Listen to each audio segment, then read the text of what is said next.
माननीय प्रधानमंत्री महोदयांच्या या संपूर्ण वक्तव्यातनं मांडलेली आहे आणि त्यासोबत माननीय प्रधानमंत्री महोदयांनी कशा प्रकारे भारताने त्या ठिकाणी पाकिस्तानला तहस-नहस केलं, कशा प्रकारे पाकिस्तानच्या हद्दीत जाऊन पहिल्यांदा पंजाब प्रांतामध्ये जाऊन देखील म्हणजे अगदी शेवटच्या टोकाला जाऊन देखील पाकिस्तानच्या कशा प्रकारे ऑपरेशन केलं हे सांगितलेलं आहे।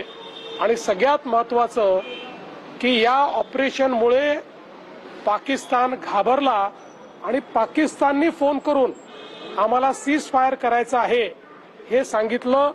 हे देखील माननीय प्रधानमंत्री मोदयांनी स्पष्ट केलेलं आहे।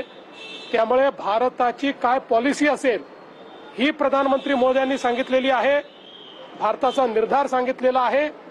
आणि विशेषतः जी काही आज परिस्थिती माननीय प्रधानमंत्री मोदयांनी सांगितली आहे त्यामुळे भारताने ऑपरेशन सिंदूर हे किती प्रिसिशननं, किती शक्तीनं, किती संयमानं, किती ताकदीनं पार पाडलं हे आपण बघितलंय। त्याकरता भारताच्या सैन्य दलाला मी धन्यवाद देतो, भारताच्या सैन्य दलाचं अभिनंदन करतो आणि देशाचं नेतृत्व करणारे प्रधानमंत्री माननीय नरेंद्र मोदीजी यांचं देखील मी अभिनंदन करतो। दहशतवाद विरोधात अनेक वर्षांची दशकांची लढाई आज ऐतिहासिक दिवस जे नवीन गोष्टी नवीन धोरण मला असं वाटतं की ज्यावेळेस आपल्याकडे 26/11चा हल्ला झाला त्याही वेळेस ग्लोबल कम्युनिटीला आपण असं म्हटलं होतं की टेरर ऍक्ट करणारे आणि त्यांचे आका यांना एकत्रित बघितलं पाहिजे, पण ती मागणी काही त्या काळात मान्य झाली नव्हती आणि पाकिस्तानला एक प्रकारे वेगळं करायचा प्रयत्न केला। नंतर आपण कसाबच्या विरुद्ध डेव्हिड हेडलीचं त्या ठिकाणी संपूर्ण जे काही बयान आहे ते घेतलं आणि त्यातनं पाकिस्तानचा रोल हळूहळू हा स्पष्ट होत गेला।